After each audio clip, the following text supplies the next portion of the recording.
चलिए स्टार्ट करते हैं। पहला क्वेश्चन, मांसपेशी को हड्डी से जोड़ने वाला जो संयोजी ऊतक है उसको क्या कहते हैं? कंडरा कहते हैं। ओके, क्या कहेंगे? कंडरा कहेंगे। मांसपेशी को हड्डी से जोड़ने वाला जो संयोजी ऊतक है उसे क्या कहेंगे? कंडरा कहेंगे। नेक्स्ट है, महान वृक्क असमारी में पाए जाने वाला प्रमुख केमिकल यौगिक जो होती है उसे क्या कहते हैं? कैल्शियम ऑक्जेलेट होती है। ओके, महान वृक्क असमरी में पाए जाने वाला प्रमुख रासायनिक यौगिक है जो कैल्शियम ऑक्जेलेट होती है। ओके, वृक्क में ऐसे भी कैल्शियम ऑक्जेलेट ही पाई जाती है। नेफ्रॉन के किस भाग में पाए गए तो जो बीमारी है, याद रखिएगा, कैल्शियम ऑक्जेलेट जो पाई जाती है जिसे पथरी कहते हैं। नेक्स्ट, नेफ्रॉन में किस भाग में ग्लोमेरुलस अवस्थित होता है? बोमेन संपुट में होती है। नेफ्रॉन के किस भाग में ग्लोमेरुलस अवस्थित होता है? तो बोमेन संपुष्ट में होता है। बोमेन संपुष्ट में ग्लोमेरुलस अवस्थित होता है, बोमेन संपुष्ट में होती है। नेक्स्ट है, मनुष्य के शरीर में पसलियों के कितने जोड़े होते हैं? 12 जोड़े होते हैं। ओके, मनुष्य के शरीर में पसलियों के कितने जोड़े होते हैं? 12 जोड़े होते हैं। ओके, नेक्स्ट है, किस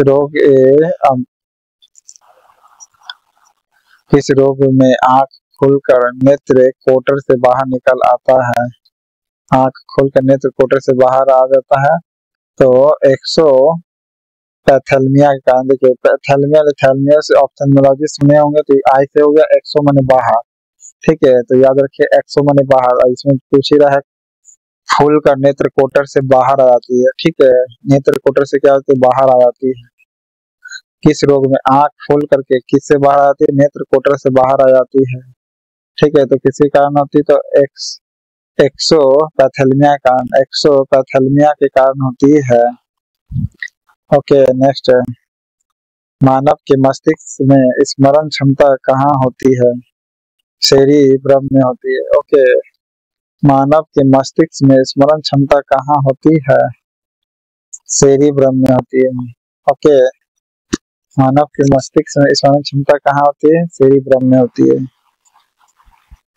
ओके, अब बैलेंस से क्या होती है? कंट्रोल करता मनुष्य का मेडुला ऑब्लांगेटा निगलना उल्टे करना होगा। नेक्स्ट है, गर्भावस्था में कौन सा अंडाशय गर्भाशय और अपरा में उपस्थित रहता है? रिलैक्सिन रहता है। ओके, गर्भावस्था में कौन अंडाशय गर्भाशय व अपरा में उपस्थित रहता है? रिलैक्सिन रहता है। ओके, रिलैक्सिन रहता है। नेक्स्ट है, कौन शरीर की सामान्य वृद्धि विशेषता ऑडियो बोल इत्यादि के विकास के लिए अनिवार्य है? थायरॉक्सिन है।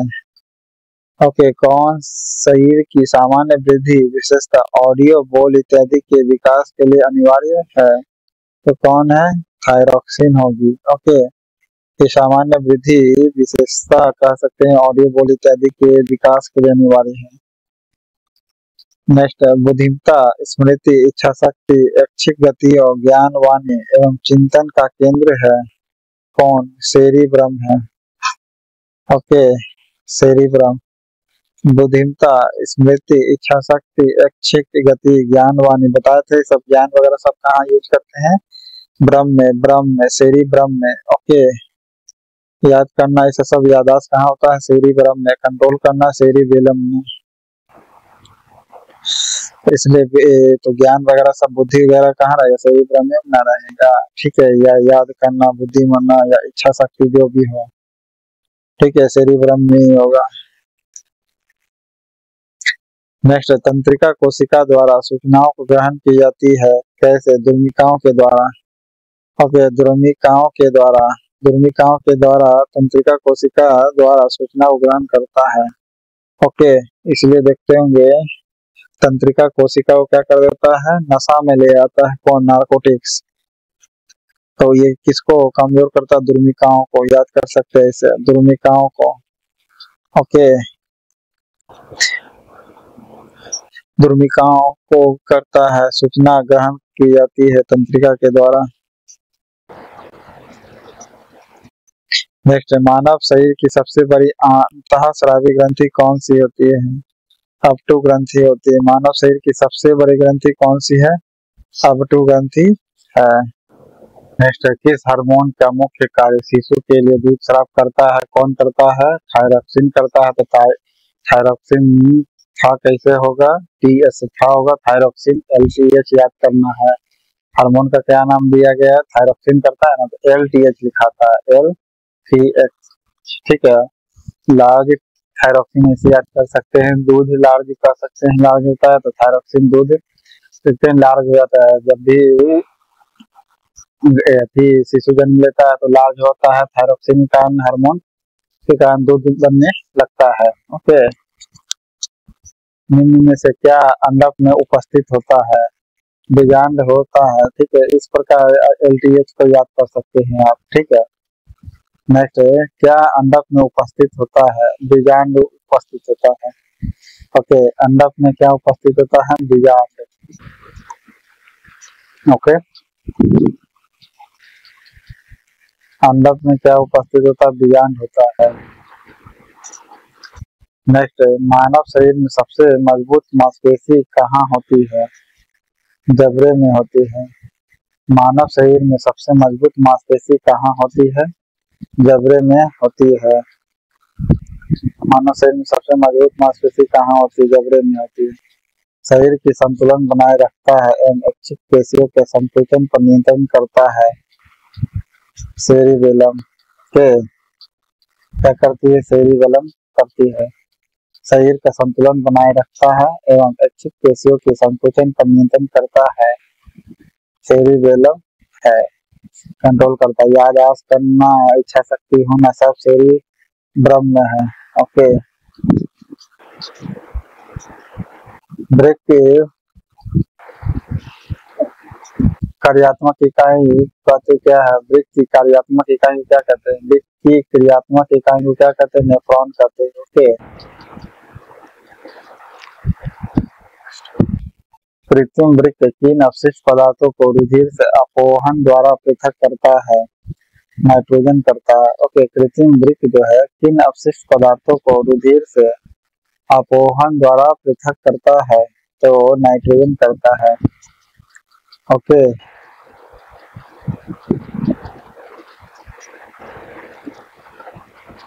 नेक्स्ट, किसका प्रमुख कार्य रक्त के प्लाज्मा को छानकर शुद्ध बनाना, अर्थात इससे अनावश्यक और अनुपयोगी जो पदार्थ होता है उसको जल की कुछ मात्रा के साथ मूत्र के द्वारा शरीर से बाहर निकलता है? तो वृक्क निकालता है। फिर सुनिएगा, किसका प्रमुख कार्य है? तो वृक्क का कार्य क्या? तो प्लाज्मा को छान करता है, प्लाज्मा को छानता है। जी हाँ, और शुद्ध बनाता है। ठीक है, प्लाज्मा को छानता है और शुद्ध बनाता है, अर्थात इसमें से अनावश्यक जो गंदा पदार्थ होती है यानी अनुपयोगी जो पदार्थ होती है उसको जल की कुछ मात्रा के साथ क्या करती है? मूत्र के द्वारा जल की कुछ मात्रा के साथ क्या करती है? मूत्र के द्वारा बाहर निकाल देती है। तो वो वृक्क करेगी, यानी प्लाज्मा को छानता कौन है? शुद्ध करेगा, गंदा पदार्थ को निकालेगा वृक्क। ठीक है। नेक्स्ट, मेडुला ऑब्लांगेटा का पिछला भाग कौन बनाता है? मेरुरज्जु होती है। ठीक है। हाँ, मेडुला ऑब्लांगेटा का कौन सा होगा आपका? मेरुरज्जु ही होता है। बिल्कुल, हाँ, मेरुरज्जु होती है। सेरिब्रम याददाश्त वगैरह हो गया आगे का, सेरिबेलम हो गया पीछे का। ठीक है, कंट्रोल करता है। फिर और पीछे चल जाइएगा तो मेडुला ऑब्लांगेटा का, मेडुला ऑब्लांगेटा के पीछे और चल जाइएगा तो मेरुरज्जु होता है। ठीक है। नेक्स्ट है, कौन हार्मोन वृषण की शुक्र जनन नलिकाओं में शुक्राणु जनन में सहायता करता है? FSH करता है। ओके, F से फर्टिलाइजेशन याद करिए। फर्टिलाइजेशन करने के लिए आपके पास शुक्राणु होना चाहिए ना। ठीक है। कौन हार्मोन वृषण की शुक्र जनन नलिकाओं में, वृषण का जो शुक्र जनन नलिका होती है उसमें शुक्राणु जनन में सहायता करता है? शुक्राणु जनन में कौन सहायता करता है? FSH करता है। Okay, FSH। F का मतलब फर्टिलाइजेशन होता है। ओके, एफ का मतलब फर्टिलाइजेशन, ऐसे याद कर सकते हैं। ठीक है, इसमें कौन है, एफ यानी फर्टिलाइज करेगा कौन, F F H, F for fertilisation याद कर सकते हैं। ओके, मस्तिष्क में आने वाले उद्दीपनों का संवहन करना किसका कार्य है, मेरे रज्जु का है। मस्तिष्कों में आने वाले जो उद्दीपन है उसका संवहन करना किसका कार्य है, मेरे रज्जु का है। ओके, मेडुला ऑब्लिंगेटा के पीछे कौन होती है, तो मेरे रज्जु ही होती है। उद्दीपनों का संवहन कौन करता है, मेरा रज्जु ही करेगी उद्दीपनों का संवहन। ओके, नेक्स्ट, त्वचा में पाए जाने वाले जो तैलीय ग्रंथियां होती है उसे क्या कहते हैं, सीबम कहते हैं। ओके, त्वचा में पाई जाने वाली तैलीय ग्रंथियां जो होती है उसे क्या कहते हैं, सीबम कहते हैं। ओके, सीबम कहते हैं तैलीय ग्रंथियां त्वचा में पाई जाती है उसे सीबम कहते हैं। देखते होंगे सीबम से सीरम भी याद करता है, सीबम से सीरम, सीरम क्या होता है, आपके त्वचा पर पाई जाती है। तो त्वचा पर तो तेलीय जैसा लगता है ना, त्वचा कैसा दिखता है, देखते हैं कुछ दूर चलने लगे तो तेल की तरह दिखेगा। तो तैलीय ग्रंथि सीबम से और सेरिब्रम से याद कर सकते हैं, सेरिब्रम का सीरम से। ठीक है, सीबम से, सीबम को किससे याद करते हैं, सीलम से। ठीक है, सीरम से, सीरम सीबम, सीरम सीबम याद कर सकते हैं। ठीक है, ये तैलीय ग्रंथि का निर्माण करता है जिससे कि आपका स्किन का तैलीय बना रहे और बाल नहीं गिरता है, ये माथा का बात है। तो सीरम को सीबम से याद कर सकते हैं। नेक्स्ट है, कौन सा हार्मोन अंडाशय में फॉलिकल की वृद्धि में मदद करता है, तो फॉलिकल की वृद्धि में मदद करेगा कौन, एफ एस एच करेगा, फॉलिकल की वृद्धि में मदद करता है। कि कौन सा जो हार्मोन है अंडाशय में फॉलिकल की वृद्धि में मदद करता है, कौन होगा, एफ एस एच है। ओके, एफ एफ एच है, ये शुक्रजनन नलिकाओं में शुक्र जनन में सहायता करता है, यानी शुक्राणु बनाने कौन करता है, एफ एफ एच ही करेगा। ओके, एफ एफ एच ही करता है शुक्राणु बनाने में, साथ ही ये क्या करता है, फॉलिकल की वृद्धि में मदद करता है। ओके, हार्मोन जो है अंडाशय में फॉलिकल की वृद्धि में मदद करता है, अंडाशय में जो फॉलिकल होता है उसकी वृद्धि करता है कौन, एफ एफ एच ही। और ये शुक्राणु वृद्धि में मदद करता है कौन, एफ एस एच। वृद्धि में शुक्र जनन में सहायता करता है। ठीक है, शुक्राणु जनन में सहायता करता है, शुक्र जनन नलिका होती है उसमें शुक्राणु जनन में सहायता कौन करेगी, एफ एफ एच, ये हार्मोन है। ओके, और साथ ही साथ ये क्या करेगी, फॉलिकल की वृद्धि में मदद करता है अंडाशय में। ओके, फॉलिकल को याद कर सकते हैं, F for follicle, F for F. ठीक है, follicle fertilisation, follicle, follicle F देख रहे ना, इसमें फॉलिकल की वृद्धि करता है यानी F, F for follicle, F for follicle याद कर सकते हैं, एफ फॉर फॉलिकल। ओके, शुक्राणु बनाता है, एफ एच, ऐसे ही भी याद कर सकते हैं मिला करके, एस फॉर शुक्राणु। ठीक है, किस हार्मोन की कमी से मनुष्य में बौनापन होता है, थायरॉक्सिन के कारण, एस टी एच के कारण बौना, मनुष्य में बौनापन होता है एस टी एच के कारण। ठीक है, एस का बौना, मनुष्य में बौनापन होता है किसके कारण, एस टी एच के कारण। एस फॉर शॉर्ट याद करिए, शॉर्ट में बौना होता है, एस फॉर शॉर्ट। ठीक है, एस फॉर शॉर्ट याद करना है। ठीक है, शॉर्ट यानी मनुष्य शॉर्ट होगा कैसे, एस टी एच के द्वारा, एस टी एच के द्वारा होती है मनुष्य बौनापन। ओके, एस टी एच, मनुष्य बौनापन होता है किसी कारण, एस टी एच के द्वारा होती है।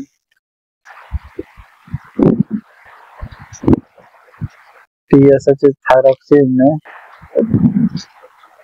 टी एच से थायरॉक्सिन होता है, L T H, L T H से क्या होता है, थायरॉक्सिन जो होती है क्या करती है, दूध को स्रावन करती है। ठीक है, एस फॉर शॉर्ट याद कर सकते हैं।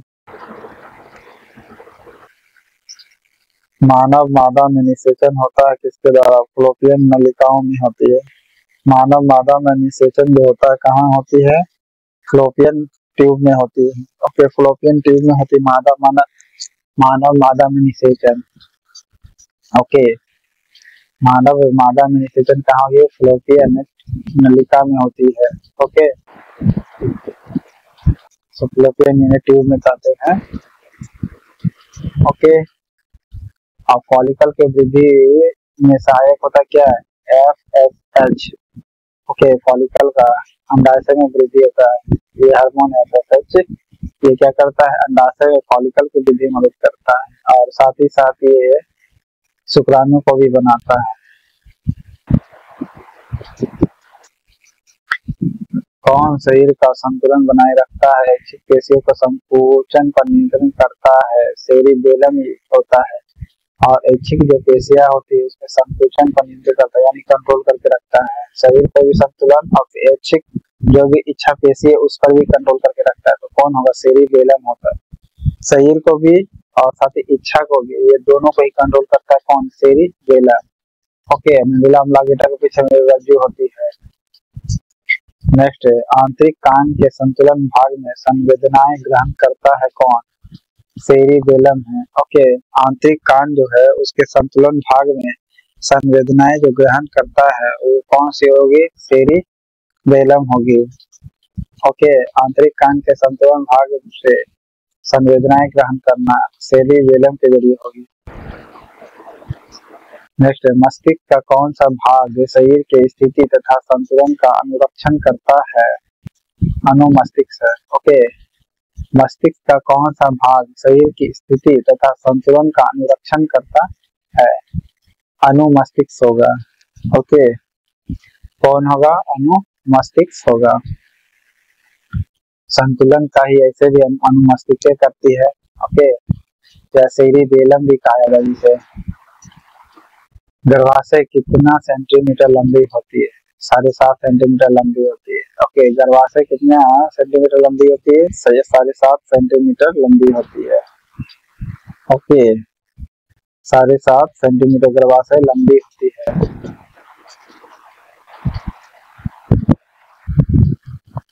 ओके,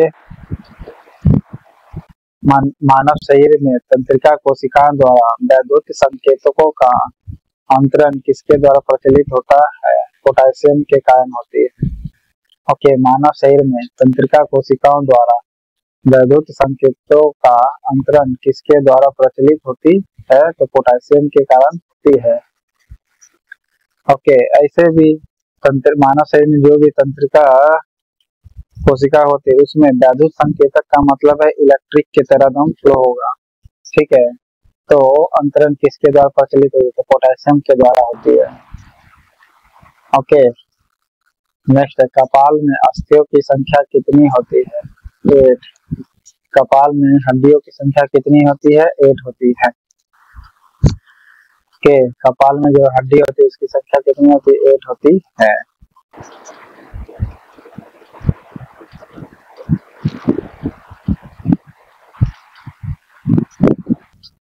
नेक्स्ट, ग्लोमेरुलस की कोशिकाओं से द्रव से छानकर बोमेन संपुष्ट की गुहा में पहुंचने की प्रक्रिया को कहते क्या है? परानिस्पंदन कहते हैं। परानिस्पंदन। ग्लोमेरुलस की कोशिका है उसमें से द्रव से छानकर बोमेन संपुष्ट की गुहा में पहुंचने की प्रक्रिया को क्या कहते हैं? परानिस्पंदन कहते हैं। ग्लोमेरुलस कोशिका जो है इसकी द्रव से छानकर कहाँ पहुंच जाता है? बोमेन संपुष्ट की गुहा में पहुंचता है। बोमेन संपुष्ट जो है इसकी गुहा में पहुंचता है, इस प्रक्रिया को क्या कहते हैं? परानिस्पंदन कहते हैं। ओके, परानिस्पंदन यानी बाहर से अंदर आना, इसीलिए परा शब्द जोड़ा गया। बाहर से अंदर, देख रहे इसमें क्या कर पहुंचना है, यानी बोमेन संपुष्ट में पहुंचता है। ओके, द्रव से छनकर कहाँ जाएगा? बोमेन संपुष्ट में। किसके द्रव से? तो ग्लोमेरुलस कोशिका के द्रव से। ओके, ग्लोमेरुलस कोशिका जो है इसके द्रव से छनकर जाता है कहाँ? बोमेन संपुष्ट में जाता है। ओके, तो परा निस्पंदन होगा। ओके, नेक्स्ट है कोशिकीय श्वसन की गति को तीव्र कौन करता है? थायरॉक्सिन करता है। ओके, कोशिकीय श्वसन की गति को तीव्र कौन करेगा? थायरॉक्सिन करेगा। ओके, नेक्स्ट है रक्तचाप, लार स्रावन और उल्टी सहित सभी अनैच्छिक क्रिया किसके द्वारा नियंत्रित होती है? मेंडुला के द्वारा नियंत्रित होती है। रक्तचाप, लार स्रावन, उल्टी सहित सभी अनैच्छिक क्रिया किसके द्वारा नियंत्रित होती है? मेंडुला के द्वारा होती है।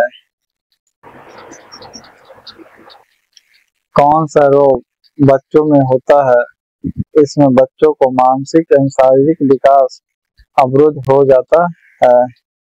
जड़ मानवता होती है। ओके, कौन सा रोग जो है बच्चों में होता है, इससे बच्चों को मानसिक एवं शारीरिक विकास अवरुद्ध हो जाता है यानी रुक जाता है? जड़ मानवता होगी। ओके, बच्चों कौन सा रोग बच्चों में होता है, इससे बच्चों का मानसिक और शारीरिक विकास क्या होता है? रुक जाता है। जड़ मानवता। ओके, मिक्सिडीमा तो होता है आपका शरीर पर होने वाला रोग है। घेंगा गला में। सेरिब्रल पिंडकल किस मस्तिष्क का भाग है? मध्य मस्तिष्क का अग्रभाग है। सेरिब्रल पिंडकल किस मस्तिष्क का भाग है? मध्य मस्तिष्क का अग्रभाग है। मध्य मस्तिष्क का क्या है? अग्र भाग है। मध्य मस्तिष्क का अग्रभाग सेरिब्रल पिंडकल को कहते हैं मध्य मस्तिष्क का अग्रभाग। सेरिब्रल पिंडकल किस मस्तिष्क का भाग है? मध्य मस्तिष्क का भाग है, अग्रभाग। नेक्स्ट है गर्भाशय में भ्रूण को पोषण प्रदान करने वाला ऊतक को क्या कहते हैं? प्लेसेंटा कहते हैं। और सेरिब्रल पिंडकल किस मस्तिष्क में का भाग है यानी कहाँ होता है? ये सेरिब्रल पिंडकल तो मध्य मस्तिष्क में। ओके, यानी सेरिब्रल बीच में होता है, ऐसे याद कर सकते हैं, बीच का यानी मध्य का। ओके, पिंडकल बीच का होता है। अब पिंडकल से याद क्या करना है? पिलाना। पिलाना का मतलब होता है डालना। ठीक है, डाला जाता है यानी बीच में ही डाला जाता है, ऐसे याद कर सकते हैं। मध्य माने बीच होता है, मध्य माने बीच होता है, बीच में पिलाते हैं तो पिलाना का पिंडकल याद करना है। ठीक है, पिलाने से पिंडकल याद करना, मध्य मस्तिष्क का भाग है। ठीक है, पिलाते कहाँ? बीच में, तो मध्य मस्तिष्क को आप रिलेशन करके याद कर सकते हैं। बच्चों में होने वाला रोग है मानसिक एवं शारीरिक विकास अवरुद्ध हो जाता है। ना शारीरिक होता है ना मानसिक, तो जड़ मानवता होती है। ओके, रक्तचाप, लार स्रावन, उल्टी सहित सभी अनैच्छिक क्रिया जिसे आप खुद कंट्रोल नहीं कर सकते मेंडुला करता है। ठीक है, मनुष्य के शरीर में पसलियों की संख्या कितनी है? 24 है। मनुष्य के शरीर में पसलियों की संख्या कितनी है? 24 है। ओके, कौन हार्मोन थायराइड ग्रंथि को हार्मोन स्रावित करने के लिए प्रेरित करता है? बताया TSH जो है ये थायरॉक्सिन जो है ये थायराइड ग्रंथि को हार्मोन कर देगा। TSH जो है थायरॉक्सिन होगा और LTH जो होगा आपका दूध के लिए होगा। ठीक है,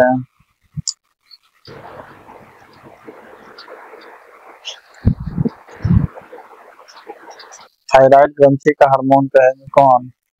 TSH, थायराइड ग्रंथि का, थायरॉक्सिन नहीं। थायरॉक्सिन तो दूध के लिए हो गया,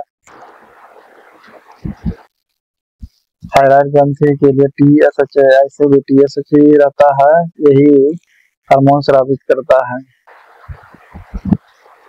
12 जोड़ी पसली होती है। इसका मुख्य कार्य उपापचय, रक्तदाब, आहार नाल के क्रमाकुंचन ग्रंथि स्राव नियंत्रण करता है। तो मेंडुला अम्लांगेटा करता है। ओके, मेंडुला अम्लांगेटा क्या करेगा? इसका मुख्य कार्य है उपापचय, रक्तदाब और आहार नाल का जो क्रमाकुंचन ग्रंथि होती है इसके श्रवण से नियंत्रण करता है। ओके, मेंडुला अम्लांगेटा होगा। इसका मुख्य कार्य है जो उपापचय, रक्तदाब, आहार नाली सब मेडुला ऑब्लांगेटा करता है। ठीक है, ब्लड प्रेशर को भी वो आहार नाल का क्रमानुसार कुंचन ग्रंथि का मतलब निकलना उल्टा। ओके, ये चीज कर रहा हूँ, मेडुला ऑब्लांगेटा करता है। ओके, नेक्स्ट, एक न्यूरॉन में विद्युत आवेग निम्न प्रकार की गति करती है। तो विद्युत आवेग कैसे जाएगा? पहले द्रुमिका में घुसता है, फिर द्रुमिका से कोशिकाएं में जाएगा, ठीक है, और अंतिम में अंतिम सिरा में जाएगा। अंतिम में अंतिम सिरा, अंतिम में अंतिम सिरा लिखाया हुआ है ऐसे भी, ठीक है, याद रखिएगा। तो पहला नाम पर द्रुमिका। ओके, पहला नाम पर धसेगा, यानी द्रुमिका हो गया, फिर कोशिकाएं में जाएगा, तो फिर तंत्रिकाक्ष में जाएगा, तंत्रिकाक्ष में फिर अंतिम सिरा में जाएगा। ऐसे आप याद कर सकते हैं। एक न्यूरॉन में विद्युत आवेग जो देखते हैं ना, एक सेंसेशन जाती है, तो पहले घुसेगी द्रुमिका में, फिर कोशिकाएं में, फिर तंत्रिका कक्ष में जाती है, फिर अंतिम सिरा में जाती है। ओके, द्रुमिका कोशिकाएं में जाती है, द्रुमिका के बाद कोशिकाएं में, फिर तंत्रिका कक्ष में जाएगा, फिर अंतिम सिरा में। नेक्स्ट, कौन अंतःस्रावी ग्रंथि वक्षीय गुहा में, यानी दूध वाला गुहा का बात कर रहा है, पुरोस्थी यानी स्टर्नम के पीछे श्वास प्रणाली के विभाजन के स्तर एक लिम्फॉइड अंग है। कौन है वह? थाइमस ग्रंथि होगा। ओके, लिम्फॉइड ग्रंथि होगा कौन? थाइमस ग्रंथि। कौन अंतःस्रावी ग्रंथि है जो वक्षीय गुहा में के पीछे श्वास प्रणाली के विभाजन के स्तर एक लिम्फॉइड अंग होती है। लिम्फॉइड अंग होती कौन? थाइमस ग्रंथि होगी।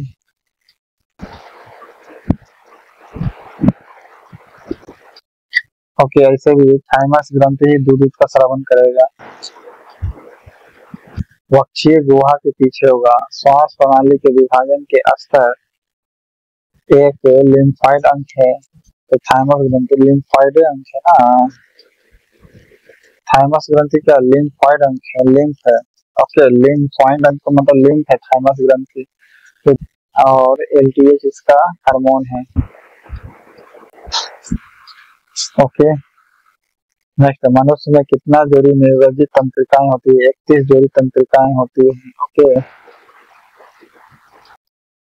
नेक्स्ट, किस हार्मोन की अधिकता में भीम कायत्व अथवा एक्रोमेगली विकार उत्पन्न हो जाते हैं, जिससे मनुष्य लंबाई सामान्य से बहुत अधिक बढ़ जाती है?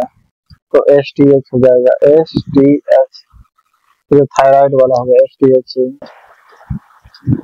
टीएसएच से थायराइड ए हार्मोन नामक निकलता है। इसमें क्या भीम कायत्व अथवा एक्रोमेगली विकार उत्पन्न हो जाता है, जिससे मनुष्य लंबाई सामान्य से बहुत अधिक हो जाती है। तो एसटीएच के कारण, ठीक है, एसटीएच के कारण देखिए, शॉर्ट से लंबा भी, इसी से लंबा भी होगा, इसी से शॉर्ट भी होगा, यानी नाटा भी होगा। तो इसमें क्या बहुत अधिक लंबाई हो जाती है।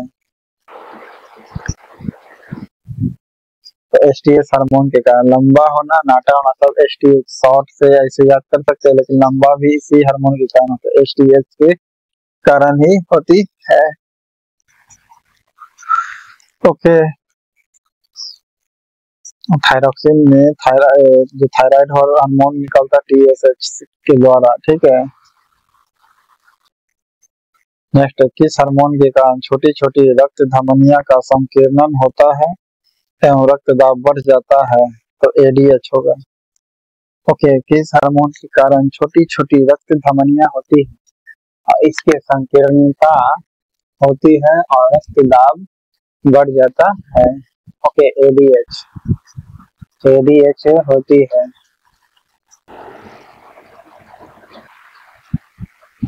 ओके, एडीएच है और छोटी छोटी रक्त धमनियों का संकीर्णता होती है, रक्तदाब बढ़ जाता है एडीएच के कारण। ओके, और एलटीएच से क्या होता है आपका?